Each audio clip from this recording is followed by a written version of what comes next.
Okay, so my question is how to open up. I've lived a very beautiful life. I can't remember any trauma or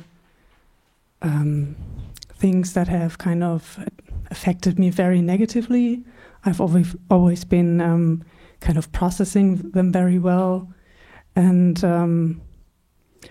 when I do my meditations, there is not much coming up. It's just a very quiet space, and I feel very comfortable in my life, but I always get reflected that I'm very closed in my personality, that I'm not very open to sending out love, I don't know, receiving love. And I was just wondering if that's kind of palpable, or if that's kind of an expression that I'm not moving at all, or is there any... I don't want to stir something up what's not there. So that's something that I'm thinking about a lot, if I'm just ignoring stuff, or if it's just fine.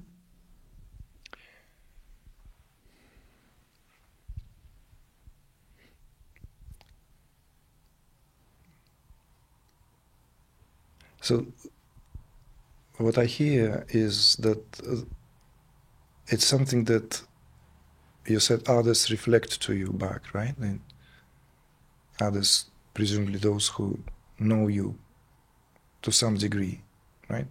You wouldn't take that from a so-called stranger.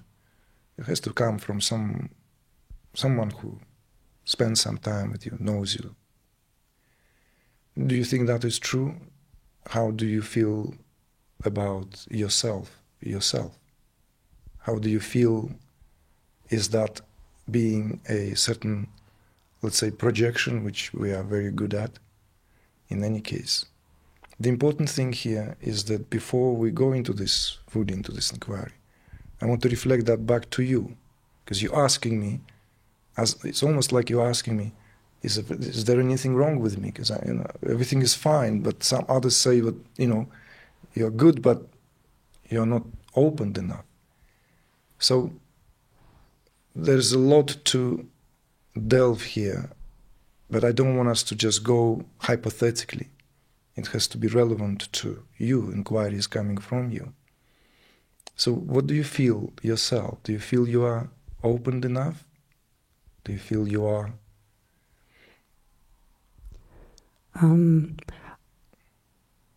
For me, it feels like I feel very comfortable with myself, and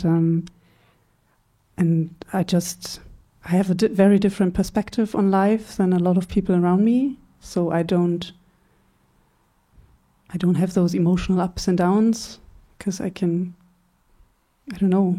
For me, everything is fine as it is, and if I'm not happy with it, I can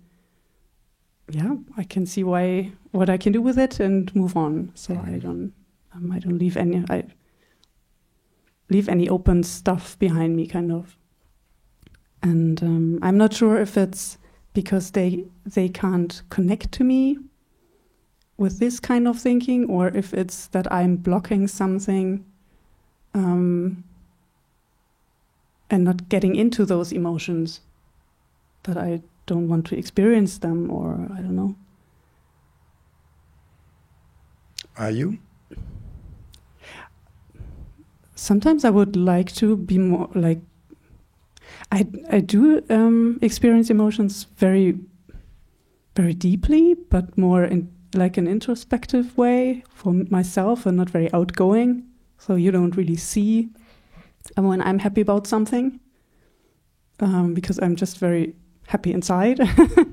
Maybe that's because they cannot participate in my emotions. Maybe this is something, but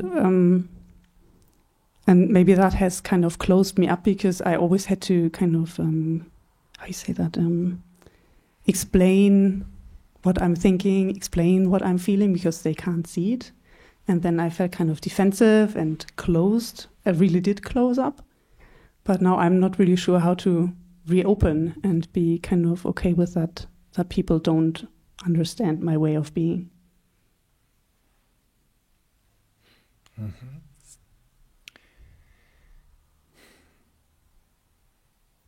let's maybe begin with the basics, right? First, let's bring the basics, a reminder of how things are, so as to then we have a clearer perspective, clearer picture. And I would like to bring the words of my own teacher, that of Maharishi Mahesh Yogi, who is known for saying quite often, we are never in terms of others, but others are always in terms of ourselves. It took me quite some time until I fully, I think, I hope, fully understood that. It was a level of understandings, you see. We are never in terms of others, but others are always in terms of ourselves. It's a great reminder, isn't it? You know, that the world doesn't define you. The whole world doesn't define you, let alone a handful, a group of people. But you define the world, because it is in you where that experience taking place. So this is like, let's say, the ground understanding. So whatever we experience in terms of our life, whether this is in relation to ourselves, how we are alone, and as an immediate footnote, yesterday evening it felt appropriate to talk about Carl Jung, simply because of being in Zurich and all these historical seminars on Kundalini, right? Allusions, tribute being paid. So this is the stuff of psychology, that there are two, as it were, always faces that we wear, right? It's very well known. There is the face we wear for ourselves, and there is the face that we wear for the world, for others. And it is not considered to be a split personality disorder. That is not. It's a normal thing. It's like if I'm happy in my pajamas without makeup, looking messy, whatever, it doesn't mean that that's, in my honesty, how I will go out and want others to see me. We don't need to write a spiritual tractate about that. It's plain obvious, right?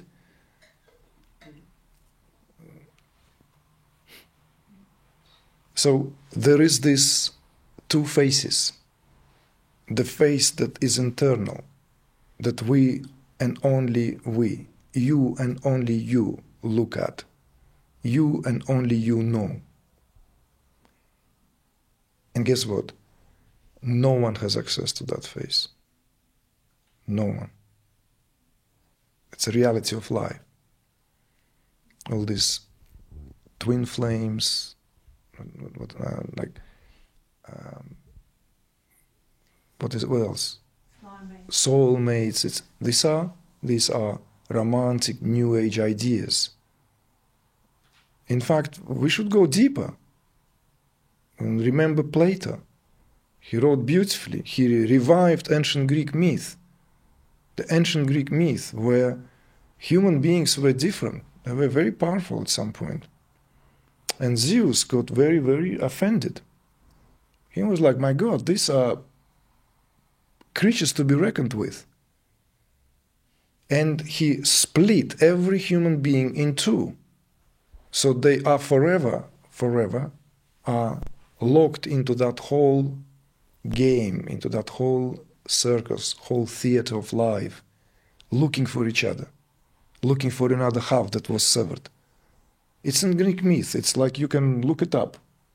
There are various interpretations, and psychologists certainly, pointing out where Carl Jung's book was yesterday, it's just like, certainly Carl Jung must have spoken about it. I'm not Jungian to know, but it's a very well-known myth. Have you heard about this myth? Yeah. The myth of the split psyche. right? We were whole, we were together, we were androgynous, truly spiritual, truly reflecting spirit.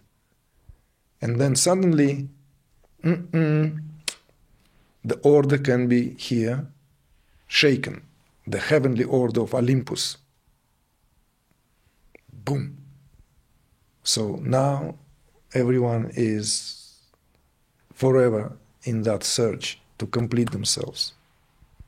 So we don't need to really just stop at that twin flame.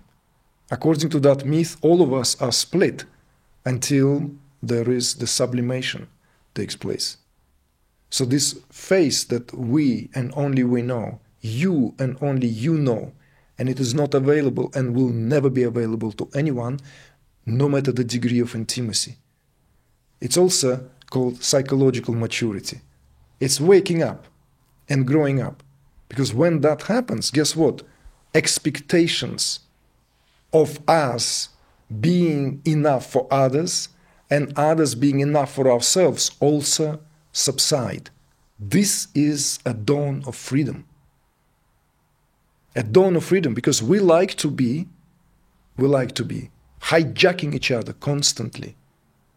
We like to live in a state where we are in a certain invisible tentacles, and these are not the tentacles that I would like to talk about, because there are tentacles go from my navel and your navel across the universe, as the Beatles sang.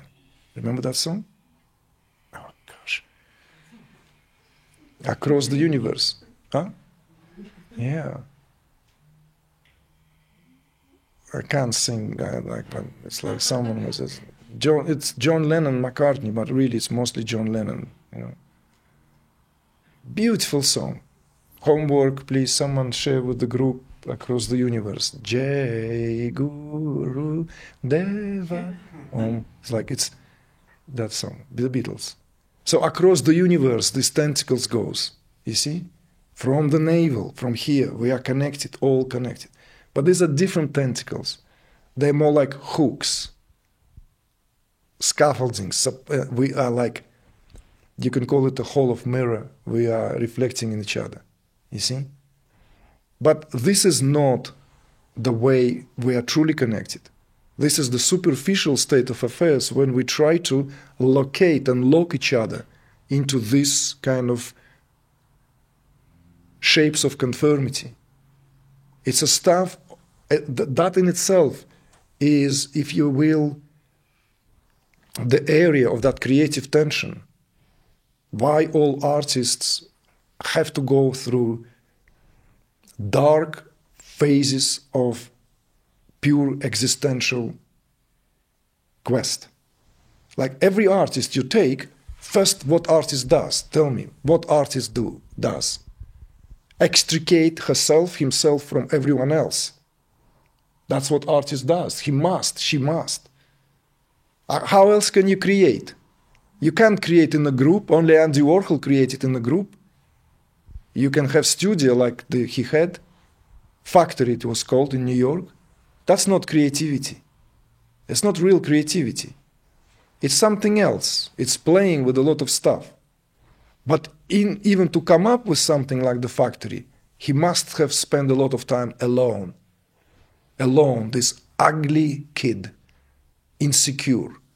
So insecure, in fact, that he will prove the world that he's worthy. The story of Andy Warhol. So the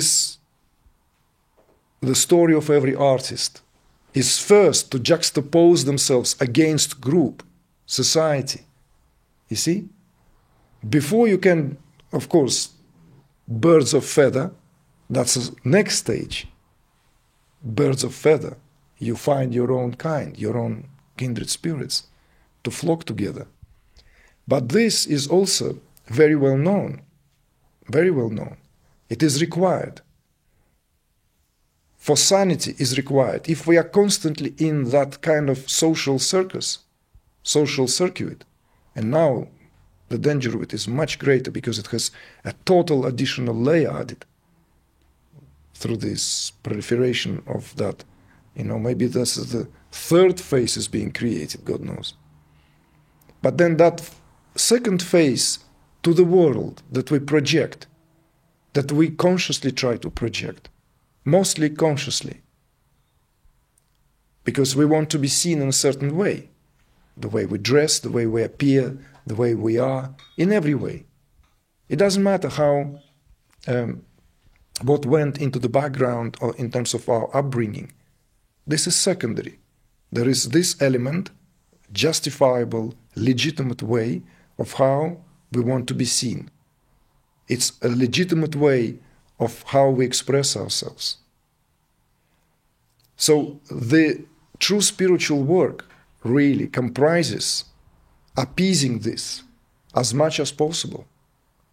It's almost as if that colossal job of reconciliation and sublimation is required so as to return to the state of prior the split, so as to prove Zeus that he was wrong, that we can do it. I can do it. I will return into a state of original completeness. And that is yoga, spoken in a kind of a different way. That is yoga's noblest goals, and all yoga, whether it's this yoga, that yoga, this yoga, that yoga, there's so many different yogas. But ultimately speaking, yoga is that. It's back to the way of androgyny. Properly understood what it means, where the union of the masculine and feminine principle is being brought back to equilibrium. And that also requires this, I called it appeasing, intimacy between and integrity, along with courage and sincerity, where there's two faces, one for myself and one for the world, begin to be less and less apart. You see?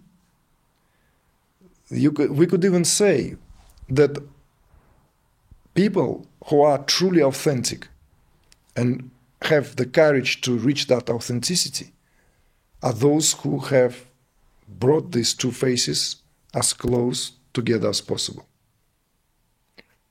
Some to the degree where it's no longer distinguishable. You see? Not that Julian Schnabel goes to the exhibitions in New York wearing pajamas, that he reached that state. But just thought I could not resist with the example, because that's he's known for wearing PJs to gallery openings, cocktail parties, and what have you not, right? So that doesn't mean that he's right? Maybe, I don't know. Maybe, who knows? Maybe he is in that state, right? Will possibly be. Why would we limit consciousness? So that's authenticity. This is why mystics in every culture were uncomfortable beings, because they often disregarded the matters of social conduct, ethics that are so cemented in terms of how things are, And this is very well known, proverbial almost. Well, why? Because the outcome of that union goes with disregarding a lot of that, of how I want to be perceived, you see? If you want to be perceived in a certain way, it requires a lot of scrupulous work. You're still double agent, You're still in kind of a job, and your cover can be always blown, see? But when you blew your cover off, there's nothing to be blown, so you can be authentic. You're no one's agent, but your own.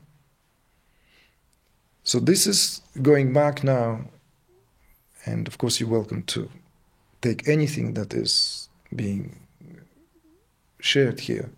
Going back to this, what it boils down to, really, whether you're happy in your own skin, whether you are in peace with yourself, and everything else is secondary, because that is first and foremost. Because if you can do that, if we tend to our happiness, fulfillment, then if it's not dependent on how others are, how others perceive us, right? Something else is happening, something very, very subtle happening. That in itself is the greatest intimacy we can offer. The greatest intimacy is to be authentic. The greatest lie and deceit is to be inauthentic. How often we watch these movies, particularly well-made ones, where someone who is considered someone a best friend, and that best friend betrays her or him blatantly, in daylight, betrays, right? And it's like, why? How can't she see it? Can't she see it? Sort of like, you know? Of course, it's to spice up the story. Why can't she see it? It's so obvious. She's a fake friend. She's not real friend. She pretends to be a friend. Stuff of legends. So this is what I feel like reflecting to you in terms of whether you are open enough or not, how others perceive you, how others feel like, you know, that you should be maybe more this and that, more outgoing, more explicit, more expressive. See? We all are different. And we, in the garden of heaven, you know, should be no lack for variety. There should not be shortage of this variety. We should not really adhere to a certain standard. Who is to say, right? What makes you more open? And someone who is all over the place, people often, especially in the early years with the name as Igor, being in England, Russian. You go, I was born in Uzbekistan. Russian. Never mind. It's like, you bloody never studied geography. What can I do? You know, I know more about your country than you do about mine. So, okay, never mind. Carry on. So, like, that was the case. I'm talking about early 90s. Uzbekistan, Pakistan, Afghanistan, nobody knew about the country. She said before Soviet Union collapsed, right? And a lot of people thought I'm Russian as a Russian, you know? Russian, let's go and drink vodka. Come on, Igor, let's, you know, like, and it's like, sorry, no. You know? I was brought up in Central Asia, very different customs, different body language, and none of that kind of, although it was also close all over me, you know. And Russians are known for this kind of, it's a cultural trait almost. Not the vodka, hopefully, but it's a cultural trait, wearing your heart on your sleeve, right? It's like Russian soul. Germans and French are particularly kind of nostalgic, very, very cultural connections and allusions go very deep. You know, the whole of Russian aristocracy was German-French. You know, there's no Russian blood flew through the veins of Russian tsars, except when we go very, very back in time. They were all Germans, okay? Habsburgs, and spoke French in the court. So there's a lot of connection. I've mentioned Leo Tolstoy. There are whole lengthy passages in French, in Russian version. He just like goes into French suddenly. You read in Russian, suddenly, whoop, you have to go and like constantly read the, because if you don't read French, I didn't, still don't, you know. So I have to like 2-3 pages read the translation. So these differences to be respected. Knowing yourself, you see, this is what you need to go to. Is to reach to that where you know truly who you are.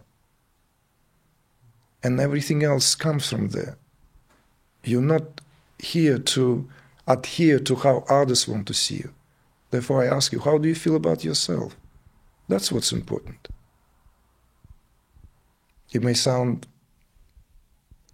kind of self-centered, selfish almost, right? Like, hang on a second, tell me more about yourself, tell me your no, every story is a story.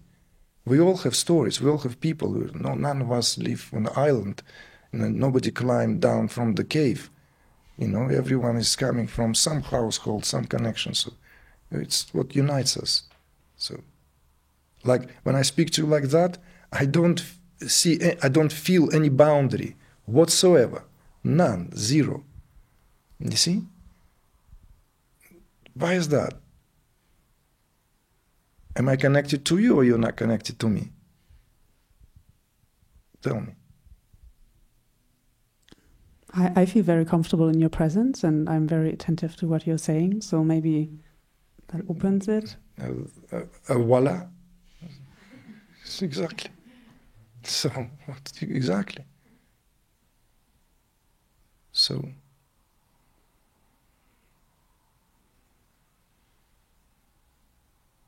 we are never in terms of others. Others are always in terms of ourselves.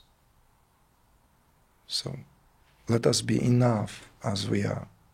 That being enough in ourselves will make others enough in our eyes and in their eyes. Thank you. Thank you. Thank you for beautifully opening up.